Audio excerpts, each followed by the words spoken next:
Hi friends, welcome to Chennai food. இன்னைக்கு நாம கிருஷ்ண ஜெயந்தி ஸ்பெஷலா நல்ல மொறுமொறுப்பான தட்டை ரொம்ப ஈஸியா எப்படி செய்யறதுன்னு பார்க்க போறோம். வாங்க பார்க்கலாம்.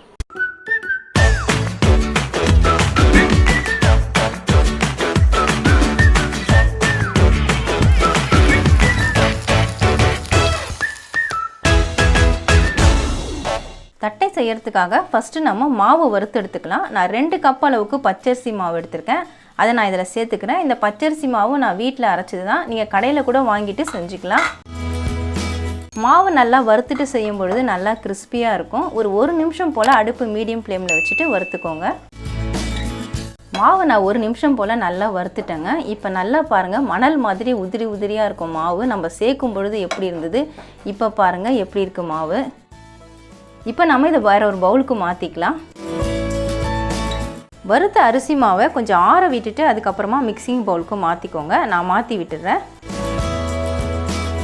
2 ஸ்பூன் அளவுக்கு உளுந்து மாவு சேர்த்துக்கலாம். உளுத்தம்பருப்பை நீங்கள் ட்ரையாக வறுத்துட்டு அதுக்கப்புறமா மிக்சியில் அரைச்சி ஜலிச்சு எடுத்துக்கோங்க. நான் 2 கப் எடுத்ததுனால நான் 2 ஸ்பூன் சேர்க்குறேன். கொஞ்சமாக பெருங்காயத்தூள், 1/4 ஸ்பூன் அளவுக்கு பெருங்காயத்தூள் சேர்த்துருக்கேன். உப்பு தேவையான அளவு சேர்த்துக்கோங்க. நான் 1/2 ஸ்பூன் அளவுக்கு சால்ட்டு சேர்த்துருக்கேன். காரத்துக்காக தனி மிளகாய்த்தூள் 1/2 ஸ்பூன். 1 மணி நேரமாக ஊற வச்ச கடலைப்பருப்பு நான் தண்ணி வடிச்சிட்டு எடுத்து வச்சுருக்கேன். அதே இதில் சேர்த்துக்கிறேன். கடலைப்பருப்பு வேண்டாம்னா நீங்கள் வேர்க்கடலை பருப்பு கூட சேர்த்துக்கலாம். தோல் நீக்கிட்டு சேர்த்துக்கோங்க. இது எல்லாத்தையும் நல்லா கலந்து விட்டுக்கலாம். அடுத்ததாக இது கூட பட்டர் சேர்த்துக்கலாம். பட்டர் நான் ரூம் டெம்பரேச்சரில் இருக்கிற மாதிரி முன்னாடியே நான் எடுத்து வச்சுட்டேன். அதையும் இதில் சேர்த்துக்கிறேன். 1 ஸ்பூன் அளவுக்கு நான் எடுத்து வச்சுருக்கேன். பட்டர் சேர்த்துட்டு நல்லா மிக்ஸ் பண்ணிக்கோங்க. வெண்ணெய் சேர்த்துட்டு நல்லா மிக்ஸ் பண்ணி விட்டுட்டேங்க. உங்களுக்கு வெண்ணெய் வேண்டாம்னா நீங்கள் நெய் கூட சேர்த்துக்கலாம். நல்லா மிக்ஸ் பண்ணதுக்கப்புறமா நீங்கள் மாவு இப்படி எடுத்து பிடிச்சிங்கன்னா கையில் இந்த மாதிரி கொழுக்கட்டை மாதிரி நிற்கணும். உதுத்து விட்டால் உதிரணும். இதுதான் மாவுடைய பதம். அப்போ தான் தட்டை நல்லா கிறிஸ்பியாக இருக்கும். இப்போ கொஞ்சம் கொஞ்சமாக தண்ணி சேர்த்துட்டு நம்ம மிக்ஸ் பண்ணிக்கலாம். தேவையான அளவு தண்ணி சேர்த்துட்டு நான் பசைஞ்சு எடுத்துட்டேங்க. பாருங்கள், மாவு நல்லா சாஃப்டாக இருக்குது. இந்த மாதிரி இருக்கணும். கையில் ஒட்டக்கூடாது. அந்த பதத்தில் ரெடி பண்ணிக்கோங்க. இப்போ இதிலேருந்து சின்ன உருண்டை அளவுக்கு நம்ம எடுத்துக்கலாம். உங்களுக்கு தட்டை எந்த சைஸ்க்கு வேணுமோ அந்த சைஸ்க்கு நீங்கள் உருண்டை எடுத்துக்கோங்க. எடுத்துகிட்டு அதை நல்லா 2 கையில் வச்சு உருட்டிக்கோங்க. ஒரே லெவலாகும். அப்போ தான் இது தட்டுறதுக்காக நான் எண்ணெய் கவர் தாங்க பயன்படுத்துகிறேன். நீங்கள் பட்டர் பேப்பர் அது யூஸ் பண்ணிக்கலாம், இல்லைனா அலுமினியம் ஃபாயில் யூஸ் பண்ணிக்கலாம்.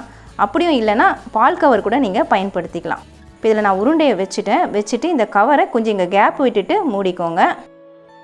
ஒரு ப்ரெஸ்ஸிங் கொடுத்துருங்க. இந்த மாதிரி ஃப்ளாட்டாக இருக்கிற டப்பா இல்லைனா கிண்ணம் ஏதாவது பயன்படுத்திக்கோங்க. அப்போ தான் ஈஸியாக இருக்கும். கொடுத்துட்டு லைட்டாக இந்த மாதிரி தேய்ச்சி விட்டுட்டிங்கன்னா ஒரே லெவலாக கிடைக்கும், மேடு பள்ளம் இல்லாமல். பாருங்கள், தட்டை சூப்பராக ரெடி ஆயிடுச்சு. இந்த தட்டை பார்த்தீங்கன்னா ரொம்ப மெலிசாகவும் இருக்கக்கூடாது, ரொம்ப கனமாகவும் இருக்கக்கூடாது. இந்த மாதிரி மீடியமாக இருக்கிற மாதிரி பார்த்துக்கோங்க. எல்லா மாவையும் இதே மாதிரி நம்ம தட்டையாக ரெடி பண்ணிவிட்டு அதுக்கப்புறமா பொரிச்சு எடுத்துக்கலாம். தட்டை பொரிக்கிறதுக்காக பாத்திரத்தில் தேவையான அளவு எண்ணெய் வச்சுருக்கேங்க. எண்ணெய் நல்லா சூடாகிடுச்சு. இப்போ ஒவ்வொரு பீஸாக அதில் சேர்த்துக்கலாம். எண்ணெய் சூடான உடனே மீடியம் ஃப்ளேமில் வச்சுருங்க. நான் அகலமான பேன் வச்சதுனால 3 பீஸ் போட்டிருக்கேன். போட்ட பீஸ்லாம் பாருங்கள் அப்படியே மேலே எலும்பி வருது. எலும்பி வந்ததுக்கப்புறமா கொஞ்சம் நேரம் ஆன உடனே திருப்பி விடுங்க. கோல்டன் கலரில் வரணும். 2 பக்கமும் வந்ததுக்கப்புறமா தான் எடுக்கணும். பாருங்கள், தட்டை 2 பக்கமே நல்லா கோல்டன் கலராக வந்துருச்சு. நீங்கள் அடுப்பு மீடியம் ஃப்ளேமில் வச்சுட்டு பொரிச்சிங்கன்னா தான் நல்லா கிறிஸ்பியாக இருக்கும். இப்போ நம்ம எடுத்துக்கலாம். நான் எண்ணெய் வடிகிறதுக்காக இந்த கரண்டியில் மாற்றி விட்டுக்கிறேன். இந்த மாதிரி நல்லா ஷேக் பண்ணி விட்டிங்கன்னா எண்ணெய் எல்லாமே வடிஞ்சிரும். அவ்வளவுதாங்க, மொறுமொறுப்பான தட்டை ரெடி ஆகிடுச்சு. ரொம்ப ஈஸியாக ரெடி பண்ணலாங்க. நீங்களும் இதே மாதிரி தட்டையை செஞ்சு பாருங்கள். இதை ஈவினிங் ஸ்நாக்ஸாகவும் செஞ்சு கொடுக்கலாம், பண்டிகைக்கு பலகாரமாகவும் செய்யலாம். கண்டிப்பாக ட்ரை பண்ணி பாருங்கள். மொறுமொறுப்பான தட்டை ரொம்ப ஈஸியாக எப்படி செய்கிறதுன்னு வீடியோவில் பார்த்துருப்பீங்க. கிருஷ்ண ஜெயந்திக்கு கண்டிப்பாக நீங்களும் ட்ரை பண்ணி பாருங்கள். ரொம்ப ஈஸியாக இருக்கும், நல்லா மொறுமொறுப்பாகவும் இருக்கும். உங்களுக்கு இந்த வீடியோ பிடிச்சிருந்தா லைக் பண்ணுங்கள், ஷேர் பண்ணுங்கள், சப்ஸ்கிரைப் பண்ணுங்கள்.